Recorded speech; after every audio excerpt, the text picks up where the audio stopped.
and hopefully gets you to the point where you can actually pay for the wedding of your dreams. Hi guys, Katie Willing with Velours Designs. Welcome back to my 30 days wedding planning series. In this video, we will be going over my wedding budget worksheet as well as savings tracker.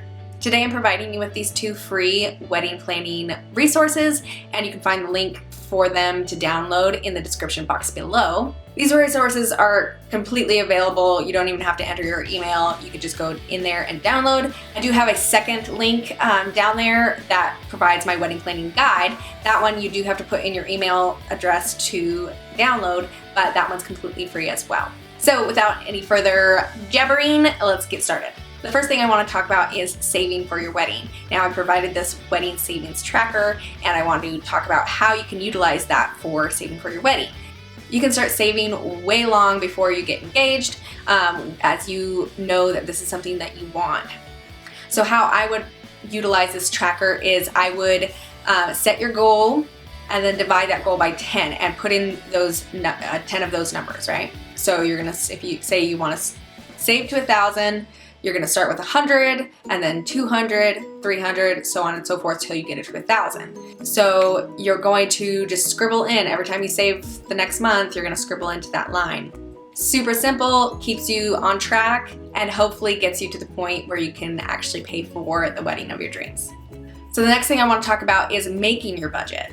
The first thing is to prioritize. I made a video about things to talk about with your fiance in yesterday's video, and I will provide that link right here if you want to click on it and go watch that first. Once you make your priorities, if there are any service providers on that priority list, like a DJ, a photographer, florist, or whatever, go talk to those people immediately. Get those ballpark numbers, give them pictures of like, this is what I want, what does that actually cost me? And when they get you those rough estimates, and let them know it's a rough estimate, we don't have a date yet, we just need to know numbers so that I can start saving. You can say those to people.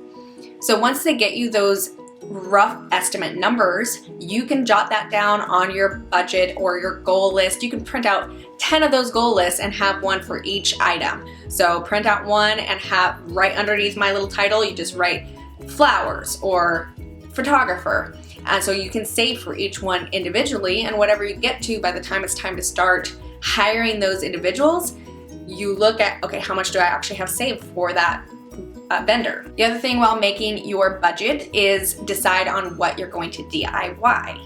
The only thing to keep in mind when it comes to DIYing is the time it takes. A lot of the things that you would be getting from service provider is their job. They do it very efficiently, and that's why you pay them. So if you're going to DIY your invitations or plan the entire wedding without help, just remember that this is adding stress to your life and eating up your time, which is very precious. So that's why going back to prioritizing is very important, because if you're going to do it yourself, that's tearing you away from time you could spend with your fiance or going on adventures. So you really need to decide who you are and what you want and plan accordingly. So when it comes to staying on budget, which is the third thing I want to talk about, the first thing I want you to do is write it down. So that's why I provided this sheet right here, and you could highlight which ones you're actually going to have, or as you're filling it in, there might be ones that you leave blank that you're not even gonna have at your wedding, whatever.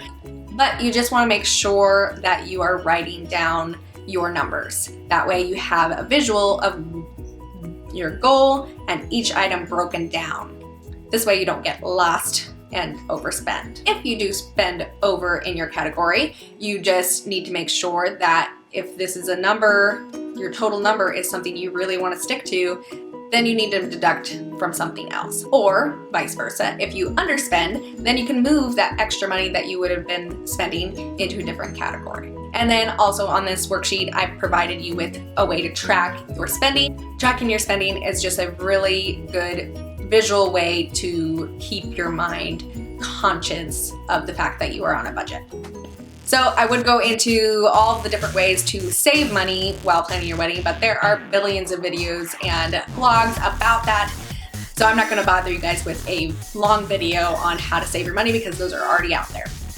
I hope you guys enjoyed this video. If you found the worksheet and the savings tracker helpful, give this video a thumbs up and leave a comment below that it was helpful for you guys.